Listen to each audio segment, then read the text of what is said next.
मर्द का एतबार। अपनी बीवी शांता की वफ़ात के 1 माह बाद प्रोफेसर गुप्ता हमारे घर आए तो बड़े उदास थे। जब चाची ने बातों बातों में कहा कि शांता बहन की अदम मौजूदगी में उन्हें शदीद तन्हाई का एहसास होता होगा, बच्चों की देखभाल में भी दुश्वारी होती होगी और इशारा किया कि उन्हें दूसरी शादी कर लेनी चाहिए, तो प्रोफेसर साहब बुलबुला उठे। शांता किसी भोली भाली खूबसूरत सलीकाशार नेक और हमदर्द बीवी अब कहाँ मिलेगी। उन्होंने कहा, मैं जब कभी सोचता हूँ कि शांता को खोकर मैंने कितनी बड़ी दौलत खो दी है तो दिल बेसाख्ता भर आता है। और प्रोफेसर साहब जब तक बैठे रहे अपनी अज़दवाजी ज़िंदगी के खुशगवार और शीरीं वाक़यात सुनाकर शांता जी की सलीकाशारी, उनके हुस्न, उनकी सीरत, उनकी हमदर्दी और मोहब्बत की बातें करते रहे। उनके जाने के बाद देर तक चाची उनकी कामयाब अज़दवाजी ज़िंदगी और अपनी बीवी से उनकी बेपनाह मोहब्बत का जिक्र करके उनसे हमदर्दी का इजहार करती रहीं। और फिर जब तक प्रोफेसर साहब दोबारा न आए, वो दिन में एक ना एक बार ज़रूर उनका जिक्र करती और आंखें भर लाती रहीं। जब 15-20 दिन बाद प्रोफेसर साहब फिर आए तो मैंने देखा कि हर चंद उनके चेहरे पर उदासी की झलक मौजूद थी, ताहम उसकी गहराई छट गई थी। चाची के पास गालिबन बात करने को दूसरा मौजू ही न था। उन्होंने एक बार फिर प्रोफेसर साहब के एहसास तन्हाई और बच्चों की गौरव पर्दाख्त की बात छेड़ दी। मैंने प्रोफेसर साहब की तरफ देखा। मुझे लगा जैसे बादलों को चीर कर आफताब खा पूरी आबोताब से ना चमका हो, ताहम एक लम्हे के लिए उसकी चमक बादल के बावजूद पूरे आसमान में दौड़ गई। उन्होंने मुस्कुरा कर कहा, आप ठीक कहती हैं, मैंने भी यही तय किया है, एक जगह बात पक्की कर ली है। कहाँ? चाची ने फराते इम्बसात से चौंक कर इश्तियाक आमेज़ लहजे में कहा, और हमें बताया तक नहीं। मेरे एक साथी प्रोफेसर हैं, गुप्ता साहब बोले, उन्हीं की बहन है शकुंतला। उसने इसी साल बीए किया है। शांता का मुकाबला तो क्या करेगी, लेकिन मेरे दोस्त ने जोर देकर फांस लिया है। मैंने भी सोचा कि पढ़ी लिखी है, बच्चों से नफरत व कदूरत ना रवा रखेगी। बीए पास है फिर तो बहुत अच्छा है, चाची ने मुसर्रत का इजहार करते हुए तायीद की। नहीं, अच्छा तो क्या है, प्रोफेसर साहब बोले, शांता की जगह तो कहाँ पुर हो सकती है, ये जख्म तो कभी भर ही नहीं सकता, लेकिन लोगों की आंखों से बचा रहे, यही कोशिश कर रहा हूँ। उन्होंने एक लंबी सांस ली और बड़े पुरदर्द लहजे में ये दोहा पढ़ा। किब्रे अंजुमन की बथा मन ही में राखो गोए, सुन उठली है लोग सब बांट न लेह कोई। कबीर अपने मन का दुख मन ही में छुपा कर रखो, सुनकर लोग हंसते हैं बटाता कोई भी नहीं। रात को चाची लेटी तो उन्हें नींद न आई। वो ज़रा रुमानी मिजाज की खातून थी। चाचा जी की बेपरवाही का दुखड़ा रोते हुए प्रोफेसर गुप्ता की तारीफ़ करने लगी कि उन्हें शांता से कितना प्यार है, हम मर जाएंगे तो हमें कोई याद भी ना करेगा। उन्होंने एक सर दा भरी, लेकिन जब गुप्ता साहब शादी करके आए तो नए महताब के नूर की किरणें झिलमिला रही थी और इनमें कहीं बहुत नीचे डूब जाने वाले छोटे से बेमाया सितारे शांता का कहीं पता भी न था।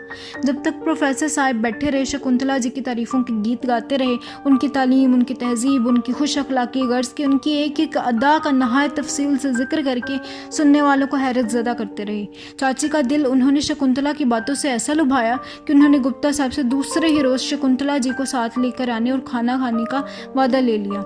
उनके जाने के बाद ही चाची नौकर को खाने के बारे में हदायत देने लगी। उन्हें शकुंतला की किस्मत पर रश्क आ रहा था।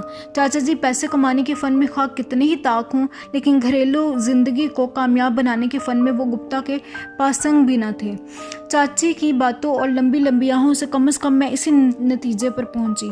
चिराग जले, चाचा जी भी घर आए तो अपनी आदत के मुताबिक बच्चों को खिलाने पिलाने, रेडियो के गाने और राजा रानी की कहानियां सुनाकर उन्हें सुलाने में महव हो गए और चच्ची की लंबी आहें और भी लंबी होती गई।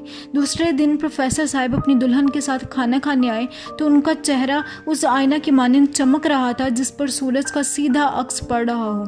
शकुंतला जी के वजूद की रोशनी में गोया वो जगमग जगमग कर रहे थे। शकुंतला जी की हर एक अदा, हर मुस्कुराहट और हर बात का अक्स प्रोफेसर साहब के चेहरे पर झलक उठता था। चाची नए शादीशुदा जोड़े की खातिर तवाज़ो में जिस बेपनाह मुसर्रत का इजहार कर रही थी, उसके बावजूद मैंने उनके चेहरे पर कई बार जज्बा रश की हल्की सी झलक भी देखी और 1-2 बार उनकी दबी सांस भी सुनी। जब खाना खाने के बाद प्रोफेसर साहब शकुंतला जी के साथ रुखसत तो चाची ने शकुंतला की किस्मत को सराहा, जिन्हें ऐसा प्यारा साथी मिल गया था।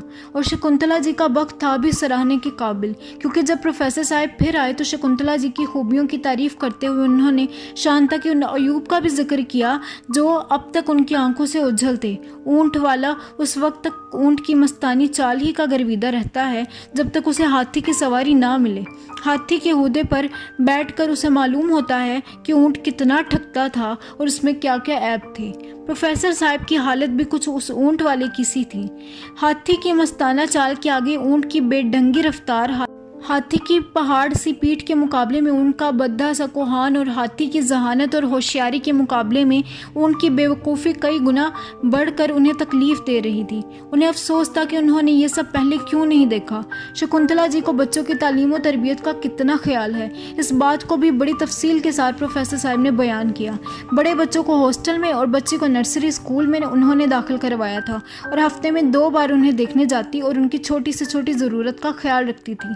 लेकिन आपके बच्चे तो खासे छोटे हैं, चाची ने ताज्जुब का इजहार करते हुए कहा।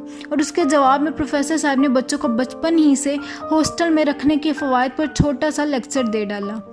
किस तरह बच्चे हॉस्टल में रहकर खुद एतमादी का सबक सीखते हैं और किस तरह बच्चों के वो औसाफ उभर आते हैं जो वालिदैन के लाड प्यार में दबे रहते हैं। लेकिन शकुंतला जी प्रोफेसर साहब के बच्चों के दबे हुए औसाफ को उभारने का मौका ना पा सकी और अपने पहले बच्चे की पैदाइश के 1 दिन बाद ही प्रोफेसर साहब को अपनी रफ़ाकत की लामहदूद खुशी से महरूम करके स्वर्ग सुधार गई। उनकी मौत के बाद जब प्रोफेसर साहब पहली बार हमारे घर आए तो उनकी गमज़दा सूरत देखकर चाची आपदीदा हो गई। प्रोफेसर साहब का चेहरा बिल्कुल स्याह पड़ गया था। मालूम होता था गोया सूरज की आग से चमकने वाले आईने पर एकदम स्याही फैल गई हो। किस तरह आकर उसने बच्चों को संभाल लिया था, किस तरह उनकी तालीम और तरबियत के लिए उसने शहर भर के स्कूल और हॉस्टल देख डाले थे, किस तरह वो उनकी छोटी से छोटी ज़रूरत का ख्याल रखती थी। इन सब बातों का बार बार जिक्र करके वो बेहाल हुए जा रहे थे। चाची ने बच्चों के मुस्तकबिल को लेकर इशारा किया तो प्रोफेसर साहब ने जिस मायूसी से सर हिलाया उससे मालूम होता था कि दूसरे जन्म में मुमकिन हो तो हो, लेकिन इस जन्म में शकुंतला किसी लड़की मिलना कतई नामुमकिन है। लेकिन अभी शकुंतला जी को मरे हुए एक माँ भी पूरा ना हुआ था कि प्रोफेसर साहब ने किसी सीता जी का जिक्र किया जो स्कूल में मिस्ट्रेस थीं और जिन्होंने प्रोफेसर साहब को पहली बार बताया था कि बच्चे हॉस्टल में कभी ठीक नहीं रह सकते। हॉस्टल के टीचर और नौकर बच्चों की गौरव पर दाग से वो दिलचस्पी ले ही नहीं सकते जो वालिदैन अपने बच्चों की देखभाल से लेते हैं। कुछ दिन प्रोफेसर साहब ने सीता जी की दूर अंदेशी, सलीका शुआरी और अक्लमंदी की बड़ी तारीफ की और 2 माह बाद जब वो स्कूल छोड़कर मिसेस गुप्ता बन गई तो मुझे कोई हैरत ना हुई। चाची तो उनका खैर मकदम बड़ी धूमधाम से करना चाहती थी, मगर ये आरजू वो पूरी ना कर सकी। उन्हें कल्ब की बीमारी बहुत मुद्दत से थी। इस बार जो दौरा हुआ तो चाचा जी की सारी तीमारदारी और डॉक्टरों की तमाम दवाओं और इंजेक्शनों के बावजूद वो बच नहीं सकी। उनके मरने के बाद चाचा ने फिर शादी नहीं की। बहुत जगह से पैगाम आए, दोस्तों ने भी बहुत कहा, मगर चाचा जी नहीं माने। निम्मों के साथ इतने दिन गुजारने के बाद किसी और के साथ रहने में कोई दुख ही नहीं, उन्होंने एक बार कहा और फिर दूसरी बात ही नहीं की। प्रोफेसर गुप्ता अब भी कभी कभी आते हैं। शकुंतला जी की रोशनी मध्यम पड़ चुकी है और सीता जी की चमक दिन दुनी रात चुगनी बढ़ रही है। मुझे कभी कभी चाची की सर्द आहें याद आ जाती हैं और ख़ुद मेरे होंठों से कभी कभी सर्द आह निकल जाती हैं।